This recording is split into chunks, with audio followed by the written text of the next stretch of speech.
দেখো চক্রগ্রাম হারাই পণ্ডিতের ঘরে, হারাই পণ্ডিতের ঘরে। আজ শুভ মাধবা শুক্ল ত্রয়োদশী, শুভ মাধবা শুক্ল ত্রয়োদশী জনমিলেন হল ঘরে, জনমিলেন হল ঘরে। শুভ মাধবা শুভ মাধবা শুক্ল ত্রয়োদশী জনমিলেন হল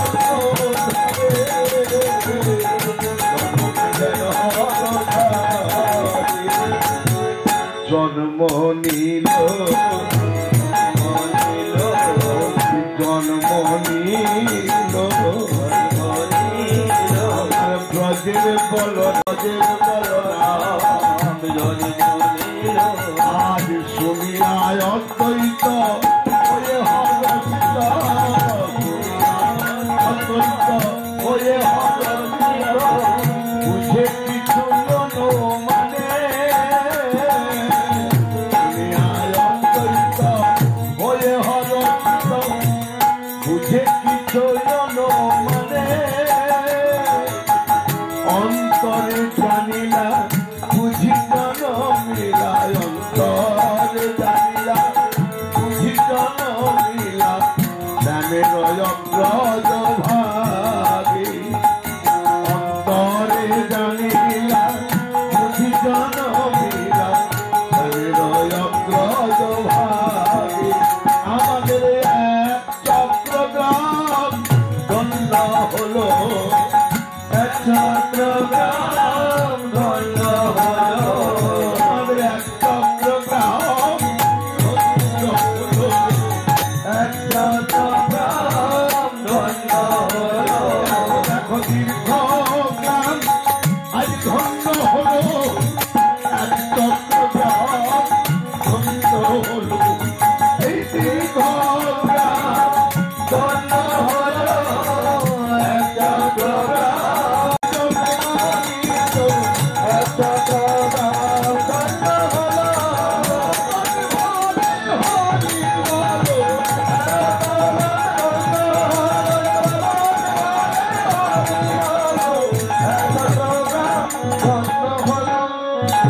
এক চক্রগ্রাম ধন্য হলো।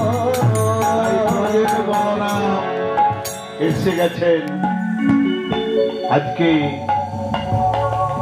এই জীবের দুর্দশা দেখে পরিত্রাণায় সাধুনাং, পরিত্রাণায় সাধুনাং বিনাশায়। ব্যক্তির গুণ থাকে না, তখনই তিনি এই ভারত ভূমিতে নেমে আসেন, তিনি আবার ধর্ম স্থাপন করেন। তাই আজ এই কলি 28তম কলি,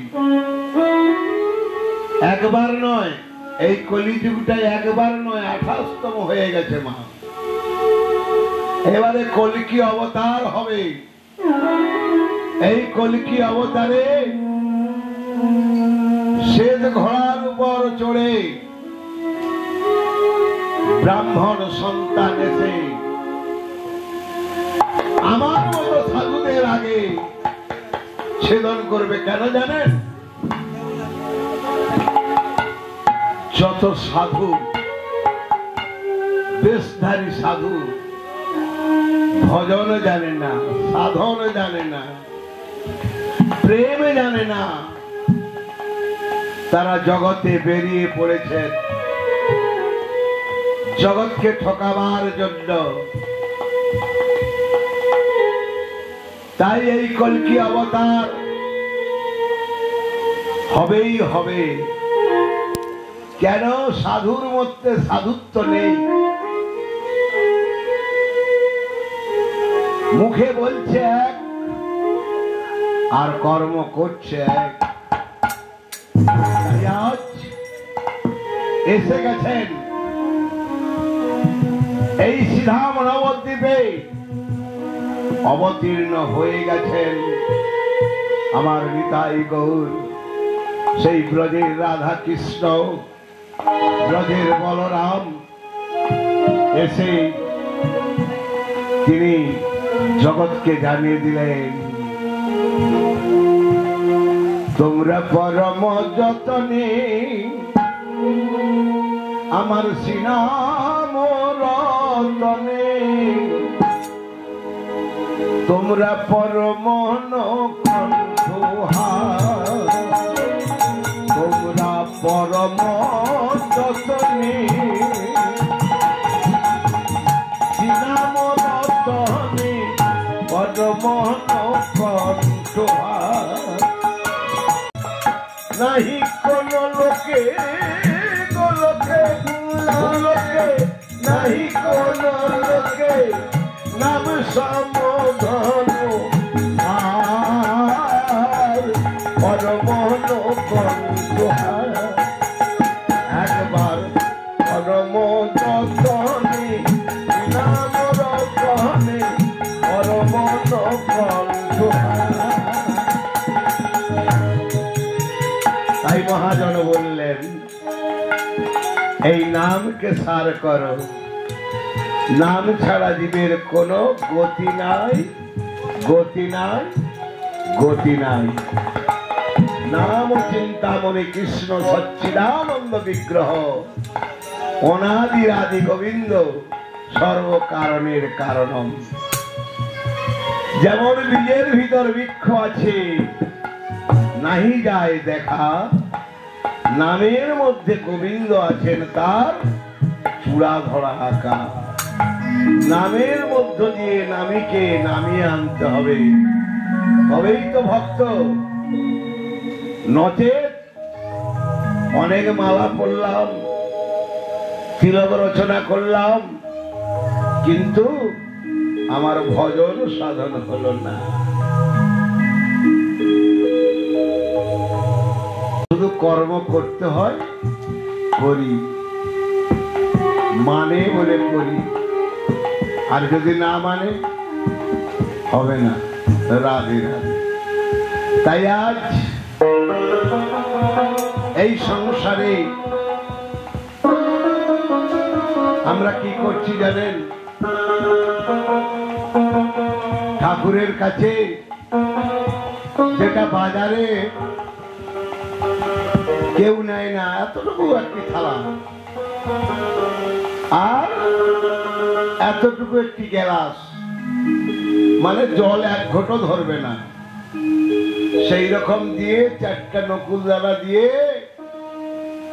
ভগবানের কাছে বলতেছি, ঠাকুর গো, আমার ছেলেটা যেন ভালোভাবে পাস করতে পারে। যে নকুল দানা পিঁপড়ায়ও ছয় না। রাধে রাধে। আর ভগবানকে দিয়ে বলছে, তুমি আমাকে কৃপা করো। আর আমার যখন জামাই আসবে বড় বড় থালা। রাধে রাধে। চারিপাশে একদম ভরি ভুজছি।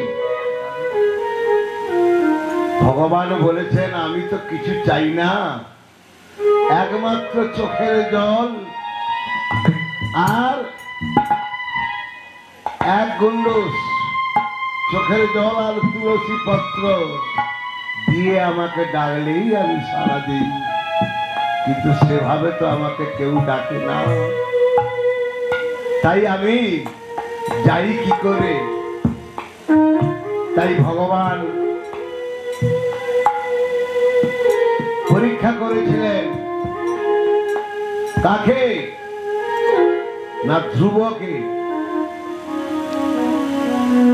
ধ্রুব যখন বিমাতার কাছ থেকে বৈমুখ হয়ে ফিরে এলেন, বলছে সাধন ভজন বিনা পিতৃকোলে বসা যায় না, যা ধ্রুব এখান থেকে চলে যা। ধ্রুব কানতে কানতে মায়ের কাছে এসে বলছে, মা, আমি ভজন সাধন শিখব। তাই বনের মধ্যে গিয়ে সেই একমাত্র গোবিন্দকে ডেকেছিলেন। প্রথম ডেকেছিলেন ধ্যানে,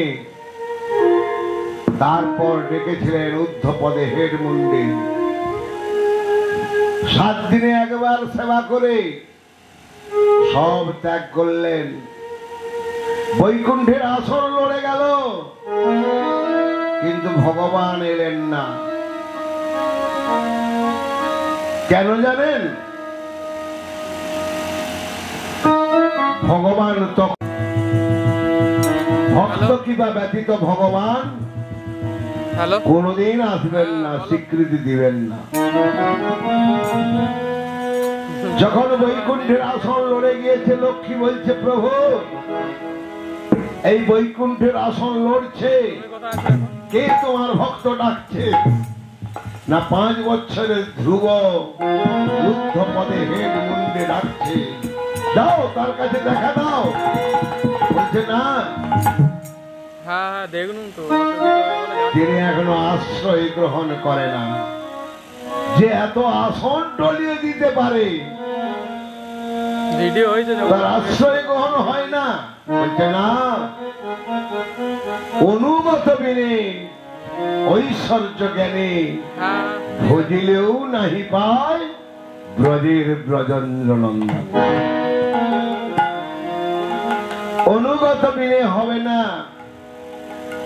তাই আজ এই মর্তলোকে গিয়ে তুমি একটা কাজ করো, ওই ধ্রুবর কর্ণে হরিনাম দিয়েছো। নারদ চলে এলেন,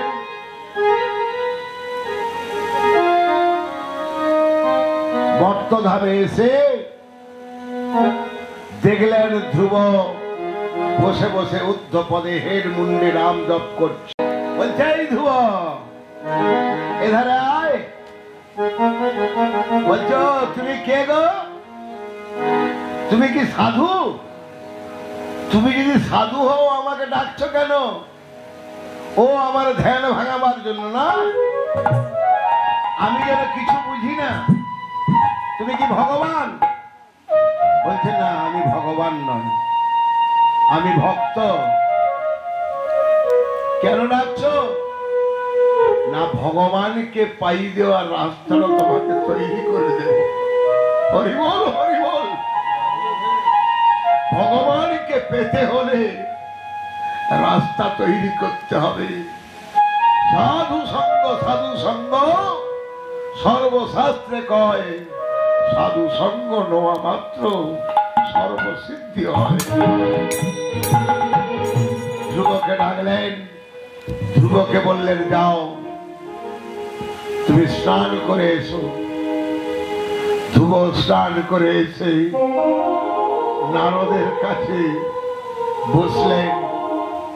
বলছে, আমি তোমাকে দীক্ষা দিলাম, এই মন্ত্রটা তুমি জপ করো। ওম নমো ভগবতে বাসুদেবায়, ওম নমো ভগবতে বাসুদেবায়, নমো ভগবতে বাসুদেবায়, ওম নমো ভগবতে বাসুদেবায়, ওম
সঙ্গে সঙ্গে নারায়ণ এসে সম্মুখে দাঁড়ালেন। ধ্রুব, যাও, তোমাকে আশীর্বাদ করলাম, তুমি তোমার পিতার কোলে বসতে যাও। পিতার ঐশ্বর্য তুমি ভোগ করবে। ধ্রুব বলছে, প্রভু, তুমি নারায়ণ, চতুর্ভুজ, শঙ্খ চক্র গদা পদ্মধারী, তোমাকে দর্শন করে আমার সকল আশা চলে গেছে। পিতার ঐশ্বর্য চাই না, আমি আর পিতার কোন বিষয় আমি চাই না, তোমার চরণ আমি চাই। ঠাকুর, তোমার চরণে আমাকে ঠাঁই দাও। ধ্রুব, তুমি তো সাধনা করেছিলে পিতৃকোলে বসবে বলে, তো সাধনায় তুমি পূর্ণ লাভ করেছ, পূর্ণত্ব পেয়েছ, যাও পিতার কোলে বসবে, যাও। প্রভু, কেউ যদি কাজ কুড়াতে কুড়াতে কাঞ্চন পেয়ে যায়, সে কি আর কোনদিন কাজ কুড়াতে চায়? না প্রভু, তুমি আমাকে আশীর্বাদ করো, আমি আর ঐশ্বর্য চাই না। নারায়ণ বললেন, ধ্রুব, তোমার যে চাওয়াটা ছিল পিতার কোলে বসবার জন্য, ঐশ্বর্য ভোগ করবার জন্য, তাহলে তোমাকে ঐশ্বর্য ভোগ করতেই হবে। বেলা অবসান হয়ে আসছে, সূর্য পাটে যাবে। এমতো অবস্থায় একটি রাখাল ছেলে গিয়ে বলছে, সাধু বাবা, ও সাধু বাবা। চমকে উঠলেন, কে? এর কাছে ছুটে গেল, চলো সবাই গিয়ে ওই গিরিগোবর্ধন পাহাড়ের ভিতরে তোমাদের গোপাল আছে, গোপালকে উদ্ধার করতেই হবে। এই বলে যে যা পারছে কোদাল কুড়েল কেস্তে নিয়ে সেই জঙ্গল সাফ করতে লাগলেন। জঙ্গল সাফ করতে করতে দেখতে পেলেন একটা গুহার মধ্যে একটা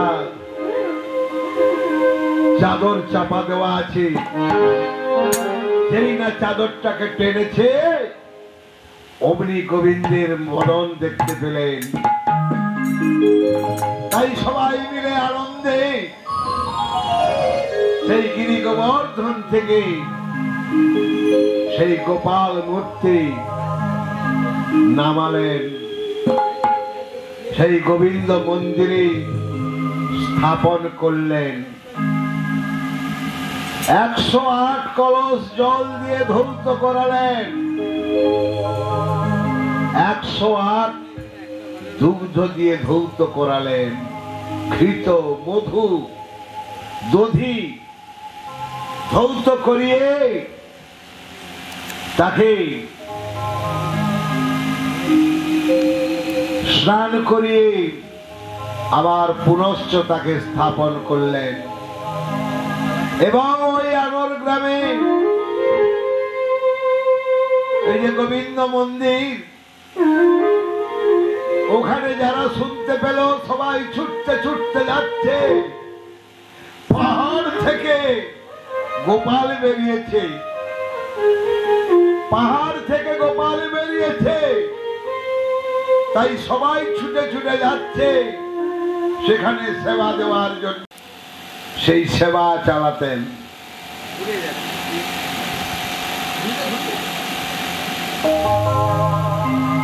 তাই আজ সেই আনোর গ্রামে যখন এইভাবে চলছে মাসের পর মাস সেবা, তখন আবার গোবিন্দ মাধবেন্দ্র পুরীকে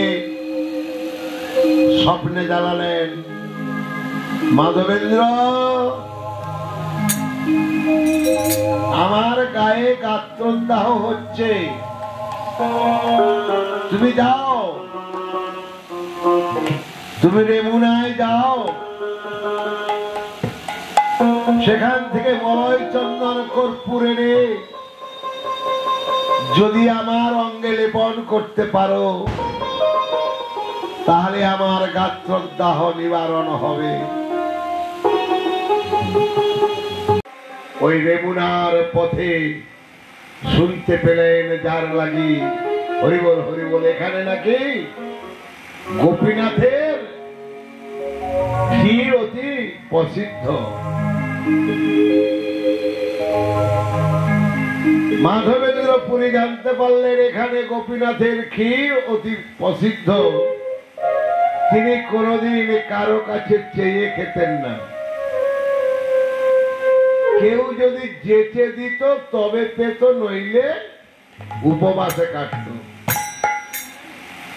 তাহলে আমার গোবিন্দকে আমি একটু সেবা দিতাম।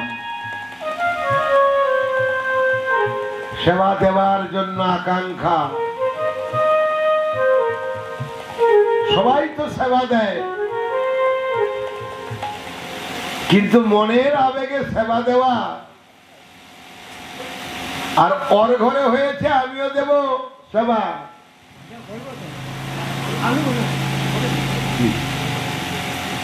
শয়নে শয়নে জপ করছে, আর ওখানে গোপীনাথ বলে একজন ছিলেন, ঠাকুর গোপীনাথ। সেই গোপীনাথের হৃদয়ে বেজে গেল ভক্তের ডাক, ভগবানের হৃদয়ে বাজে গো। এই জন্য বলেছে ভক্ত মোর মাতা পিতা, ভক্ত মোর গুরু, ভক্ত রেখেছে নাম বাঞ্ছা কল্পতরু। তাই আজ সেই গোপীনাথ মানসা ভোগ দিলেন পূজারী ঠাকুর, কিন্তু একটি মালসা রয়ে গেল অঞ্চলের ধরার নিচে। পূজারী ঠাকুর জায়গা মুক্ত করে চলে গেলেন, কাপড় চোপড় ছেড়ে শয়নে গেছেন, নিদ্রা আসবে এমত অবস্থায় তিনি উঠে বসলেন। বসে বলছে, আমি মাধবেন্দ্র পুরী। তুমি মাধবেন্দ্র পুরী?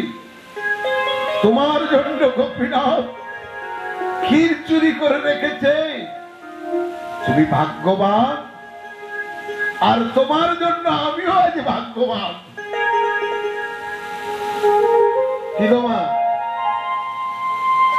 তোমার জন্য আমি আজ ভাগ্যবান। আমি গোবিন্দের সাথে, ওই গোপীনাথের সাথে কথা বলতে পারলাম, কিন্তু এতদিন তো গোপীনাথের সাথে কোনদিন কথা হয় না।